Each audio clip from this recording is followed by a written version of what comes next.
बात सही है, दिल्ली का अपना पॉल्यूशन ज्यादा है, ये बात सही है। अब उसमें से कितना वेहिकुलर पॉल्यूशन है, गाड़ियों से कितना होता है, ये इनको चेक करना चाहिए।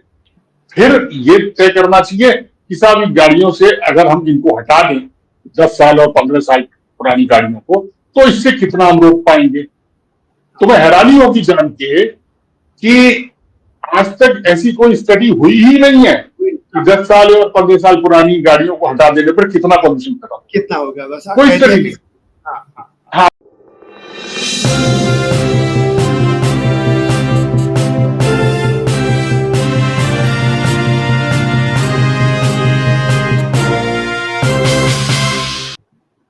नमस्कार, स्वागत है आपका मेरे सत्यमेव जयते चैनल में और मैं हूं डॉक्टर हरीश चंद्र लखेड़ा। मेरे साथ हैं वरिष्ठ पत्रकार सुशील कुमार सिंह जी, जो कि जनसत्ता इंडियन एक्सप्रेस ग्रुप के न्यूज़पेपर के ब्यूरो चीफ भी रहे और अब है वो समय की चर्चा साप्ताहिक हिंदी पत्र के एडिटर।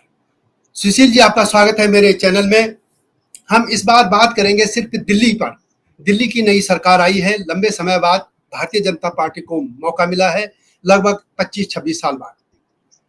4 महीने हो गए। सुशील जी, आप क्या देखते हैं रेखा गुप्ता की सरकार को, भारतीय जनता पार्टी की सरकार को? 4 महीने की उपलब्धियां हैं, आप किस तरीके से देखते हैं? मुझे लगता है कि यदि बीजेपी को 27 साल के गैप के बाद यहाँ पर मौका मिला, 27 साल के बाद जब आप पावर में आए हैं और आप इतने लालायित थे दिल्ली में सत्ता में आने के लिए, आपने क्या क्या नहीं किया। बहुत कोशिशें की कि हम ऐसे हराएं इनको, हम ऐसे करें, हम वैसे करें। उसके बाद जब आप आए हैं तो भाई आपकी कोई तैयारी भी रहनी चाहिए थी ना दिल्ली के लिए। आपके पास इतने दिन बाद जब आप आए हैं तो आपको ये दिखाना है कि हम क्या कर सकते हैं। बिल्कुल, ये होना चाहिए किसी भी समझदार पार्टी जिससे हम उम्मीद करते हैं समझदारी की, उसके पास ये होना चाहिए प्रोग्राम की। अब मैं पता नहीं, मुझे अभी तक के 4 महीने 5 महीने जो भी गुजरे हैं, अभी तक के समय से तो नहीं लगता कि कोई बहुत अच्छा सोच समझ के कोई चीज ये इन लोगों ने की हो। जबकि हमें सब पता है दिल्ली की जो समस्याएं हैं वो यहाँ की सारी पार्टियों को पता है, चाहे वो ट्रैफिक की समस्या हो, चाहे यमुना की समस्या हो, पॉल्यूशन की समस्या हो, यहाँ मतलब आप पानी की हो, बिजली की, पॉल्यूशन, मतलब हर तरह की समस्याएं सबको पता है। तो आप आए तो ये कह के कि ये लोग कुछ नहीं कर रहे थे, वो कुछ नहीं कर रहे थे, तो अब हम करेंगे, इन्होंने बिगाड़ दिया है, अब हम ये करेंगे। तो भाई इसके लिए सचमुच बहुत समझदारी से काम करना चाहिए था। अब हुआ क्या है, 2-3 चीजें मैं बताऊंगा। जैसे मैं ये मानता हूं कि उन्होंने हमारे नई जो मुख्यमंत्री हैं, उनका मीडिया से और पब्लिक से मिलना जुलना, ये एक सकारात्मक मामला आप कह सकते हैं।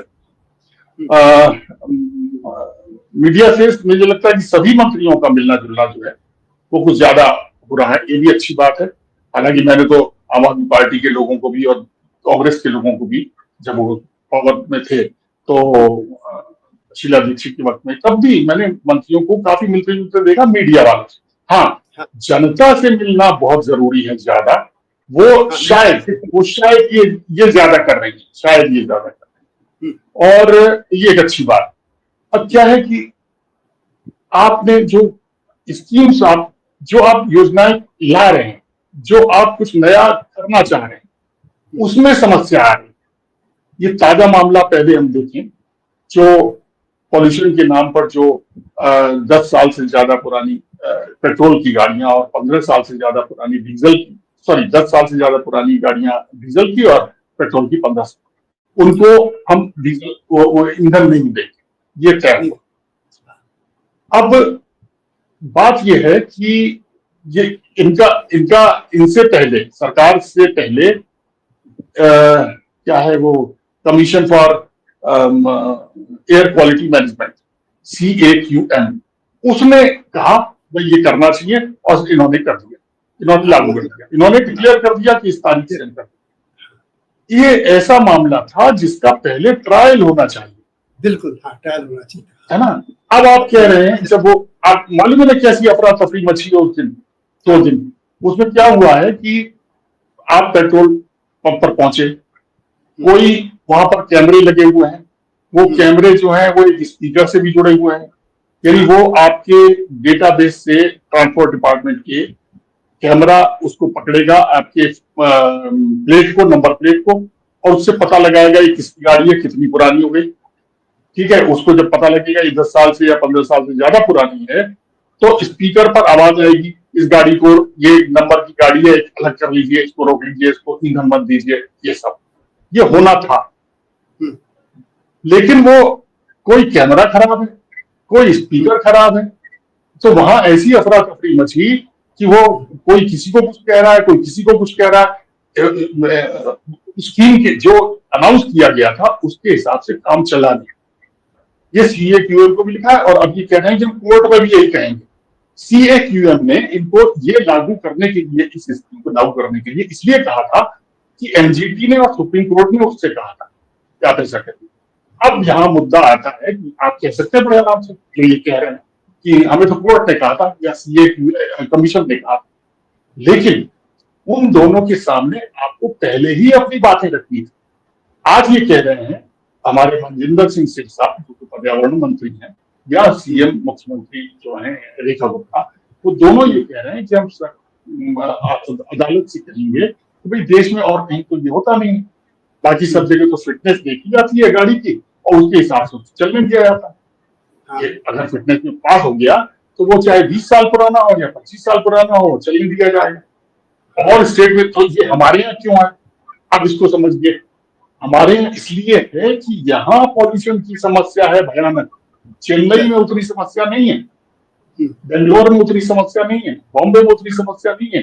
नहीं, यहाँ पर जब रोना पीटना मचता है सर्दी के दिनों में, जब पॉल्यूशन बहुत भयानक हो जाता है, तो कोर्ट में जाता है हर साल मामला, सुप्रीम कोर्ट हर साल सुनवाई करता है उन दिनों में, हर साल वो हड़काता है, वो सेंटर की एजेंसियों को भी हड़काता है, दिल्ली सरकार को भी हड़काता है, नेशनल कैपिटल रीजन से कंसर्न जो स्टेट्स हैं उनको भी हड़काता है, सबको करता है, लेकिन मामला सुधर ही नहीं रहा। अब इसमें क्या, इसका मतलब ये है कि आपके दिमाग में ये तो है कि पोल्यूशन के मामले पर हमें कुछ करके दिखाना है, इस सरकार के दिमाग में ये तो है कि हमें कुछ करना है, क्योंकि हम वैसे साबित ना हो जैसे पिछली सरकार ने, लेकिन वो कैसे करना है ये आपकी तैयारी नहीं थी। आपने बस क्योंकि ऊपर से कहा गया तो आपने कर दिया। अब जबकि आपके ही यानी कहना चाहिए कथनानुसार, वो आपका जो मिडिल क्लास, जिसके आप पक्षधर हैं, जिसे आप जो आपका सबसे बड़ा वोट बैंक है, जिससे जीत के आए, उसी के खिलाफ, हाँ, ये उसी के खिलाफ जा रहा है। ये उसी ने ये कहा, रेखा गुप्ता जो लोग थे, पिछली सरकार जो थी, वो तो टैक्स पेयर्स का तो ध्यान ही नहीं रखेगा। इसका मतलब क्या हुआ समझिए, टैक्स पेयर्स का मतलब है उनका मिडिल क्लास। इनका कहना यह है कि वो निचले वर्ग के लिए कर रहे थे सब कुछ, पानी फ्री दे दो, बिजली फ्री दे दो, इलाज फ्री कर दो, बसें फ्री कर दो, ये सब जो है निचले वर्ग के लिए ज्यादा सहूलियत वाली बात थी। ये कहते हैं कि नहीं, वो टैक्स पेयर्स के लिए, टैक्स पेयर का मतलब यहाँ पर उनका निश्चित रूप से मिडिल क्लास, जो इनका वोट बैंक है। तो इनका ये कहना था कि साहब हम उनकी तरह केवल उनके लिए नहीं करेंगे, गरीबों के लिए नहीं करेंगे, हम उनके लिए भी करेंगे। ये है इनका आइडिया, ये इनके स्टेटमेंट का यही मतलब निकलता है। लेकिन झुग्गियों को तोड़ने के अलावा, हाँ, मुझे लगता है कि जितनी भी चीजें हो रही हैं और जिनसे अगर किसी को तकलीफ हो रही है तो वो मिडिल क्लास, ये जो स्कीम थी इसमें भी ऐसा हुआ है। अभी क्या हुआ है कि इनकी सरकार आने के बाद जो प्राइवेट स्कूलों ने फीस बढ़ा दी, हाँ, फीस बढ़ाने वाला मामला, फीस भी बढ़ा दी, तो जो अब तक नतीजे मिल रहे हैं उसमें लग रहा है कि तैयारी उस तरह से की नहीं गई। अब क्या है कि यहाँ एक तरह का कैलेंडर है, दिल्ली में समस्याओं का कैलेंडर है बाकायदा। हाँ, बिल्कुल बिल्कुल, हाँ, मतलब जो साल शुरू होता है तो वो पोल्यूशन से शुरू होता है, सर्दी और पोल्यूशन, उसके बाद यहाँ सीधे गर्मी आती है, यहाँ वो बसंत और वो बीच में दूसरी ऋतु में गायब होती है, हाँ, सीधे गर्मी आती है। और फिर उसके बाद ये गर्मी की समस्या हुई, यानी पानी की समस्या हुई। हाँ, उसके बाद फिर मानसून आता है जो कि जल भराव और ये सब वाटर लॉगिंग और ये सब समस्याएं आती हाँ, हैं, अलग डेंगू वगैरह बीमारियां आएंगी। हाँ, हाँ हाँ, बीमारियां आती हैं। उसके बाद फिर ये मुश्किल से 1-1.5 महीने का टाइम बीतेगा और फिर पॉल्यूशन शुरू हो जाएगा और वो चलेगा 2-3 महीना कम से कम चलेगा। हाँ, जिस और पर अभी शोर तो छठ मचेगा। आएगी, छठ भी आएगी और बिहार के लोग जब वहाँ हाँ पूर्वांचल के नहाने जाएंगे तो यदि वैसे ही देखेगा तो केजरीवाल के समय का, तो फिर ये क्या करेंगे, ये भी मुश्किल है। बिल्कुल ये बिल्कुल। तो अब इसमें क्या है कि आपको, अब जैसे मैं पॉल्यूशन के मामले में ही सोचें, ये जो गाड़ियों वाला मामला है, इसमें जब यानी ये अरविंद केजरीवाल की सरकार थी, आम आदमी पार्टी की, तब ये कहा जाता था, वो लोग कहते थे, सरकारी लोग कहते थे कि साहब ये हरियाणा में और पश्चिमी उत्तर प्रदेश में और पंजाब में जो पराली जलाई जाती है उसकी वजह से होता है। उन दिनों में आप याद कीजिए, कांग्रेस और बीजेपी के लोग ये कहते थे कि ये बेवकूफ बना रहे हैं और असल में वहां से तो जितना पॉल्यूशन होता है वो तो 26% है, दिल्ली का अपना पॉल्यूशन ज्यादा है। कहते थे ना, दिल्ली का अपना, ये बात सही है, दिल्ली का अपना पॉल्यूशन ज्यादा है, ये बात सही है। अब उसमें से कितना व्हीकुलर पॉल्यूशन है, गाड़ियों से कितना होता है, ये इनको चेक करना चाहिए।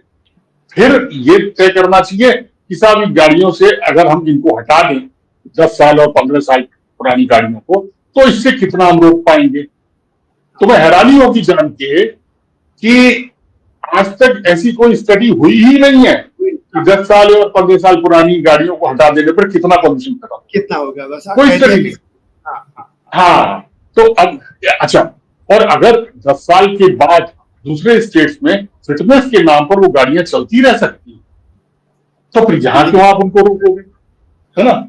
यहां पर कैसे रुका सकता है? केवल इसलिए कि यहाँ पॉल्यूशन ज्यादा है, फिर तो मतलब फिर तो वो गाड़ी वहां बंबई में चल रही है 20 साल पुरानी, यहां भी केसेस हुए हैं। पहली बात तो ये कि ये जो हुआ हल्ला हंगामा हुआ जो गाड़ियों का, इसमें कई लोगों को शायद बहुत जल्दबाजी में गाड़ियां बेचनी पड़ी, मुझे लगता है दूसरे स्टेट में कई लोगों को बेचनी पड़ी होंगी, भैया किसी तरह जान बचाओ। और कई लोगों को उसमें ये भी हुआ कि वो फंस गए। जैसे एक मर्सिडीज वाले, क्या हमने खबर देखी कि कोई लड़का है जिसके पास मर्सिडीज है, जो कि उसके पिता ने खरीदी थी और वो 16 साल पुरानी, वो ये कह रहा था कि ये सिर्फ 70,000 किलोमीटर चली है अभी तक 16 साल में, तो इसमें क्या बुराई है, मैं इसको क्यों जंक में भेज दूंगा, है ना? मतलब उसमें कबाड़ के तोड़ने के लिए क्रश करते हैं ना, जंक यार्ड में भेज के उसे तोड़ना है, ये सब करना है ना इन गाड़ियों को जो पुरानी है, जो बेकार हो गई। तो वो कह रहा था कि ये मेरी गाड़ी जो है 7 साल पुरानी है और अभी वो 50,000 नहीं चली है। अब बताओ कैसे होगा, 7 साल और चलेगी तो 1 लाख भी नहीं चलेगी वो तो, क्योंकि मैं तो असल में पहले गौर करना इसका क्या है, वही तो अब ये मतलब ये जो, और इसमें आपने कई लोगों को नाराज किया। इसमें कैसे हुआ है मैं आपको बताता हूँ। 2 चीजें और हुई जो कि हाईलाइट नहीं हो पाई। वो एक ये हुआ है कि यहाँ जो दिल्ली के पेट्रोल पंप हैं वो हैं 400 से कुछ ऊपर, उनकी एक एसोसिएशन है। इन्होंने क्या किया, जो पूरे कैसे ये प्रोसेस चलेगा, कि कैसे पकड़ी जाएंगी गाड़ियां पुरानी और उनको पुलिस और हमारे ट्रांसपोर्ट डिपार्टमेंट की टीमें पकड़ेंगी। जब उनको कैमरा से चेक किया जाएगा तो ये पकड़ेंगी, तो कैसे, मतलब उसका प्रक्रिया क्या है, एसओपी बोलते हैं, वो प्रक्रिया इन्होंने रिलीज जारी की। उसमें क्या पता लगा कि इसमें ये कहा गया था, एक पॉइंट ये भी था उसमें कि जिस पेट्रोल पंप को हमने देखा कि वो पुरानी गाड़ियों को पेट्रोल दे रहा है, तो उसके खिलाफ हम कार्रवाई करेंगे, उसको जुर्माना करेंगे, है ना? तो वो जुर्माना काफी बड़ा भी हो सकता होगा शायद। वो एसोसिएशन जो है पेट्रोल पंप की, वो हाई कोर्ट से, अच्छा, उसने कहा वहां जाके कि भाई ये जो कानून को लागू करने की जिम्मेदारी हमारी नहीं है, हमारे यहाँ सरकारी एजेंसी हाँ, हमको तो वो लाइसेंस मिला है और हम पेट्रोल बेच रहे हैं, है ना। सरकार से लाइसेंस मिला है और पेट्रोल बेच रहे हैं। हम थोड़ी देखेंगे कौन सी गाड़ी को देना है कि उसको नहीं देना है। ये आप देखिए, लॉ, उन्होंने कहा कि लॉ एनफोर्समेंट की जिम्मेदारी तो सरकारी एजेंसियों की है, तो ये हम पर क्यों जुर्माना करेंगे? हम कैसे रोक सकते हैं किसी ग्राहक को, है ना। ये अब वो उसकी डेट पड़ गई है, शायद अगस्त या सितंबर की गई थी, तो उस पर आगे बात हुई थी, मतलब वो हाई कोर्ट में ही चला गया मामला। इसी तरह एक और भी चीज हुई, वो ये है कि दिल्ली में करोल बाग और पूरा अपना वो देखेंगे आप, नजफगढ़ रोड, उस पर कई जगह मिलेगा आपको। इसी तरह आप और कहीं जाएं, हरिनगर, बल्कि यानी पंखा रोड भी, इवन मतलब मैं कह रहा हूं कि आप दिल्ली में किसी भी तरफ निकल जाए, आपको बहुत सारे मार्केट मिलेंगे ऐसे जो जहां सेकेंड हैंड गाड़ियां बिक रही। हाँ बिल्कुल, बहुत गाड़ी होती है, सेकेंड हैंड बहुत दूर तक, शायद वहां सैकड़ों गाड़ियां खड़ी रहती हैं, है ना। वो मार्केट है सेकेंड हैंड गाड़ियां। ऐसे मार्केट दिल्ली में कम से कम 50 जगह हैं। तो अब सवाल ये है कि जैसे ही आपने ये किया, ये एक्शन शुरू किया, इसमें जो सेकेंड हैंड गाड़ियों का जो मार्केट है उसमें रेट गिर गए। हाँ, सेकेंड हैंड गाड़ियों के रेट गिर गए, गाड़ियों का जो बाजार है वहां पर रेट बहुत गिर गए, है ना। वो इतने गिर गए कि वो आधे या उससे भी कम हो गए गाड़ी। तो ये एक अलग नुकसान हुआ, है ना। तो मेरा मतलब है कि इसमें इतने पहलू जुड़े हुए थे इस स्कीम से, तो इस सबको कौन देखेगा? कोर्ट नहीं देखेगा। ये मैं बता दूं आपको। हाँ, ये रफ लैंग्वेज में कह सकते हैं कि ये क्या, चाहे एजेंसियां हो, सरकार हो या कोर्ट टाइप है, इनकी गुंडागर्दी कह सकते हैं क्या? आप लोगों पे गुंडागर्दी है क्या? नहीं, मैं बता रहा हूँ। मामला ये है कि कोर्ट सब पक्षों से बुला के बात करता है। हाँ। पहली बात तो ये समझ लीजिए कि MC मेहता थे जिन्होंने 95 में सबसे पहले रिट लगाई थी सुप्रीम कोर्ट में दिल्ली के पॉल्यूशन को लेकर।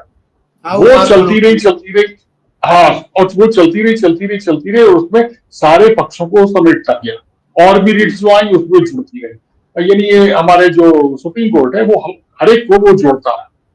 और उसने आके फाइनली ये कहा, जो कि उस वक्त लगा कि बहुत अच्छी बात कर रहे हैं पुरानी गाड़ियों को रोकने का। लेकिन सवाल ये है कि भाई पुरानी गाड़ियों से वाकई पॉल्यूशन रुकेगा? इसकी तो कोई स्टडी ही नहीं है। नहीं, हाँ।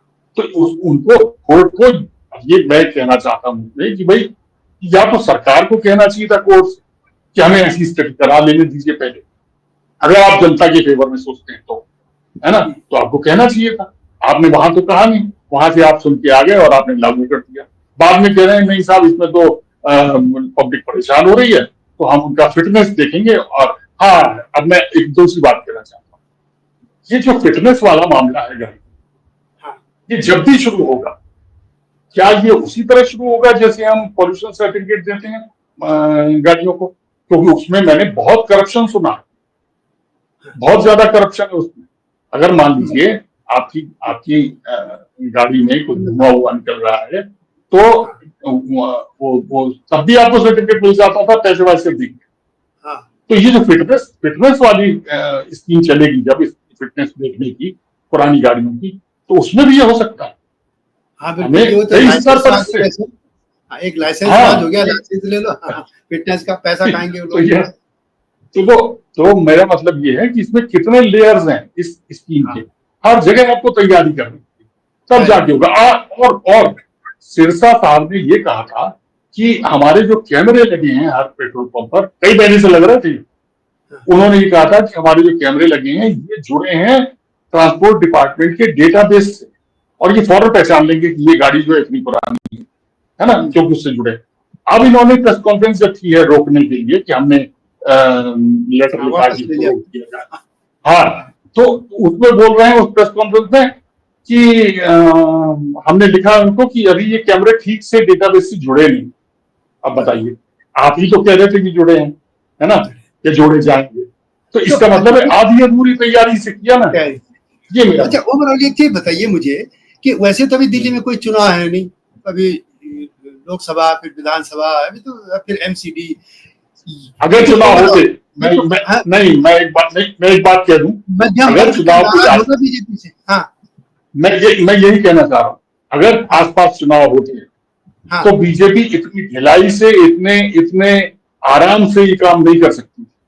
हाँ, वही मैं कह रहा हूँ हाँ, कि ये ये जो झुग्गियां भी है, इन्होंने झुग्गियां भी तोड़ दी, जबकि केजरीवाल के समय पे मुझे लगता है कोर्ट के आदेश से कुछ टूटी होंगी, अदरवाइज नहीं टूटी। शीला दीक्षित के समय हाँ में भी उनको दूसरी जगह विस्थापित किया गया था, है ना। बिल्कुल। इनके समय में बहुत झुग्गियां टूट रही है, तो ये क्या है, ये ऐसा कर क्यों रहे पहली हैं ये? बात, अब इसमें देखो, इसमें दो तीन चीजें हैं। तो ये थे सुशील कुमार जी। ये वीडियो कैसी लगी? इस वीडियो को वैसे हम कई अलग अलग हिस्सों में 2-3 वीडियो आपके सामने लाएंगे, सभी पे कमेंट अवश्य कीजिएगा, और नए नए मुद्दों के साथ, खासतौर पर दिल्ली के मुद्दों को लेकर मैं आपके सामने आता रहूंगा। शेयर करना न भूलना वीडियो को, और चैनल को सब्सक्राइब। जल्दी आऊंगा नई स्टोरी के साथ, तब तक नमस्कार। हिमालय पे पेड़ हो तो गीत गाएंगी नदियाँ, गीत गाएंगी नदियाँ। पेड़ों पे चिड़िया है तो गीत गाएंगी नदियाँ, पेड़ों पे चिड़िया है तो गीत गाएंगी नदियाँ। माँ की लोरी जैसे होते हैं नदियों के गीत।